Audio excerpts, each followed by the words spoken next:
अरे राम राम भाई लोग। आज हवा कितनी अच्छी चल रही है ना? हाँ काका, इस गर्मी में ये ठंडी हवा कितनी राहत देती है। ऐसा लगे जैसे सब कुछ नया हो गया हो। यही तो। अब तो पूरे गांव में हर कोई खुश है। खेत भी बहुत उपजाऊ हो गए हैं। मम्मी मम्मी देखो, पंखा समुद्र के ऊपर से उड़ रहा है। हाँ बेटा, ये हमारे गांव का जादुई पंखा है। जब से ये आया है हमें गर्मी महसूस नहीं होती। बिल्कुल सही कहा सीता। इससे पहले हम गर्मी से बेहाल हो जाते थे, लेकिन अब देखो सब खुश हैं। ये जादू नहीं तो और क्या है। सभी लोग हंसते हुए अपने काम में लग जाते हैं। ये था हमारा गांव, जो आज खुशहाल और ठंडे पंखों से भरपूर है। लेकिन क्या आप जानते हैं, इस खुशहाली के पीछे क्या राज छुपा है? कैसे ये जादुई पंखा हमारे गांव में आया? चलो कुछ समय पीछे चलते हैं। कुछ साल पहले इस गांव के लोग भी गर्मी, सूखे और जमींदार की दहशत से परेशान थे। खेत सूख रहे थे, घरों में सुख शांति नहीं थी। जमींदार चाहता था कि सब उसके गुलाम बन जाएं, पर गांव वाले हार मानने को तैयार नहीं थे। तुम लोग मेरी जमीन पर काम करोगे, वरना गांव छोड़कर जाना होगा। क्योंकि तुम लोग मेरा कर्जा तो उतार नहीं पाओगे, इसलिए तुम्हारी जमीन भी मेरी संपत्ति है।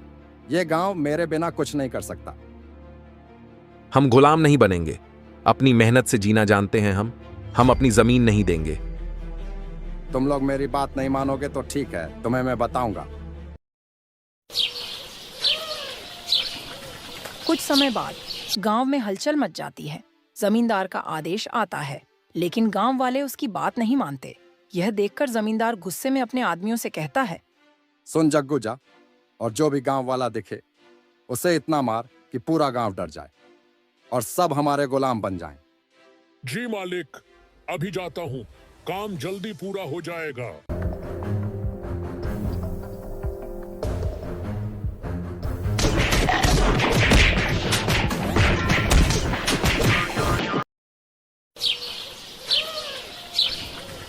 अगर जमींदार की कोई घटिया चाल चली तो गांव उजड़ जाएगा। हमें कहीं और जाना होगा।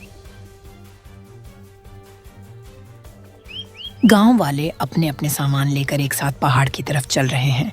बच्चे, बूढ़े, महिलाएं सभी परेशान हैं। सुनिए, अब हम कहाँ जाएंगे? हमारे तो कोई रिश्तेदार भी नहीं है, और ऊपर से जो जमीन थी वो भी छोड़नी पड़ी। चिंता मत करो सीता, कहीं ना कहीं तो कोई रास्ता होगा। मैं तुम्हें वादा करता हूं, हम फिर से अपनी जमीन बनाएंगे।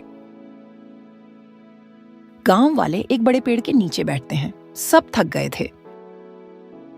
पापा, क्या अब हमारी जिंदगी फिर कभी अच्छी नहीं होगी? बेटा, उम्मीद कभी नहीं छोड़नी चाहिए। जिंदगी में कभी हार नहीं माननी चाहिए। पिंकी जंगल में खेलते हुए एक चमकदार पंखा देखती हैं। मम्मी देखो, ये क्या है? ये पंखा तो चमक रहा है। ये कोई साधारण पंखा है बेटा, खराब होगा, रहने दो, हाथ मत लगाओ।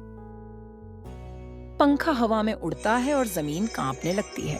एक चमकदार रोशनी फैलती है, जमीन ऊपर उठती है। अरे ये क्या हो रहा है? जमीन ऊपर उठ रही है। ओ, पंखा की वजह से हमें उड़ता हुआ गांव मिल गया है। अब हम आकाश में तैर रहे हैं। एक नई चमकदार रोशनी में पूरा गांव एक जादुई रूप में बदल जाता है। खेत हरे भरे, पानी के तालाब, पेड़ फल और साफ सड़कें। और इस तरह हमारे गांव ने नया रूप पाया, जहां कोई जमींदार नहीं, न कोई डर, सिर्फ खुशी, शांति और जादू।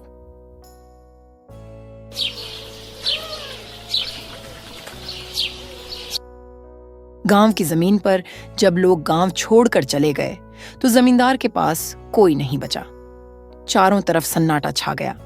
इंसानों के जाने के बाद अब गांव में जंगली जानवरों का आना जाना शुरू हो गया। कभी भेड़िए, कभी तेंदुए, कभी सियार। गांव डरावना बनता गया। आखिरकार जमींदार को भी डर लगने लगा। अकेला क्या करता? एक रात जानवर उसके आंगन तक पहुंच गए और फिर जमींदार को गांव छोड़कर भागना पड़ा।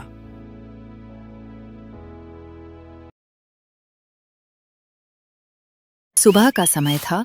घर के आंगन में कंचन झाड़ू लगा रही थी। तभी रुचिका की आवाज आई। कंचन, ओ कंचन, इधर आना। बोलो रुचिका, क्या हुआ? कोई काम है क्या? तुम सफाई कर रही हो तो मेरे कमरे में भी झाड़ू लगा दो। रुचिका आईने में खुद को निहारते हुए गुनगुनाती है। मैं इतनी सुंदर हूँ, मैं क्या करूँ क्या करूँ, रब्बा ने मुझको बनाने में कर दी है हुस्न की खाली तिजोरियाँ।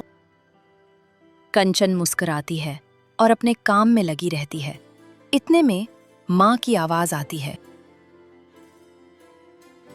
रुचिका, जरा बर्तन मांज दे बेटा।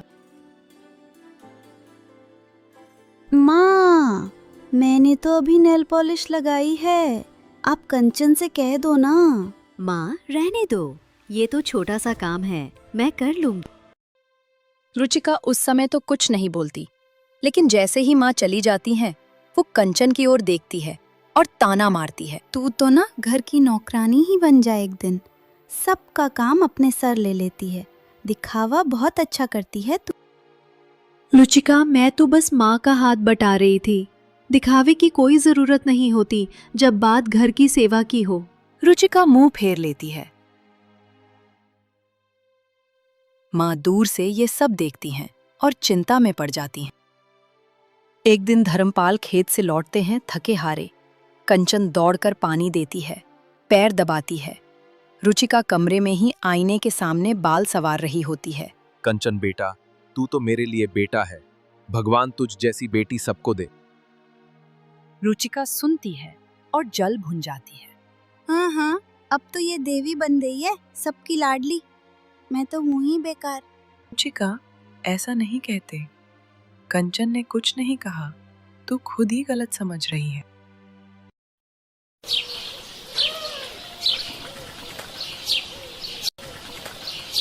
एक दिन गांव में एक बड़ा त्योहार था, हरियाली तीज। सब गांव वाले मंदिर में जुटे थे। रुचिका ने सबसे सुंदर कपड़े पहन रखे थे, चेहरे पर मेकअप, आंखों में घमंड। कंचन ने साधारण सूट पहना था। एक बूढ़ी अम्मा आई और बोली, बिटिया, भगवान तुझ जैसी बेटियों से ही घर रोशन करते हैं। रुचिका फिर चिढ़ जाती है। हर कोई इसकी तारीफ के पुल बांधता रहता है। एक दिन गांव में अफरा तफरी मच जाती है। गांव के किनारे के जंगल से एक बाघ निकलकर गांव में घुस आता है। सब लोग अपने अपने घरों में छुप जाते हैं। रुचिका उस समय खेत की मेड़ पर अकेले बैठी होती है। उसे पता नहीं होता, जैसे ही वो उठती है, बाघ उसके पास आ जाता है। रुचिका डर के मारे कांप जाती है और चीखती है, बचाओ, कोई बचाओ मुझे। कंचन घर में होते हुए आवाज सुन लेती है। वो बिना कुछ सोचे एक जलती हुई मशाल उठाती है और दौड़ पड़ती है। रुचिका, डरो मत, मैं आ गई। वह सीधा शेर की तरफ मशाल लेकर जाती है। शेर आग देखकर पीछे हट जाता है और भाग जाता है। रुचिका कांपती हुई जमीन पर बैठ जाती है। कंचन उसे उठाती है, गले लगाती है। दीदी, मैंने तुम्हारे साथ बहुत गलत किया, मुझे माफ कर दो। तुमने मेरी जान बचाई और मैं हर दिन तुम्हें ताने देती थी। मैं तो समझती थी तुम बस दिखावा करती हो, लेकिन आज जान गई कि तुम सच में मुझसे प्यार करती हो। पगली, बहनें तकरार करती हैं पर प्यार करना कभी नहीं छोड़ती। उस दिन के बाद रुचिका पूरी तरह बदल जाती है। वो काम में हाथ बटाने लगती है, माँ बाबा की सेवा करती है और अपनी बहन को सच्चे दिल से अपनाती है। दीदी, अब मैं तुझ जैसी बनना चाहती हूँ, पर नकली नहीं, सच्चे दिल से। अब तू जैसी भी बने, मेरी प्यारी बहन ही रहेगी।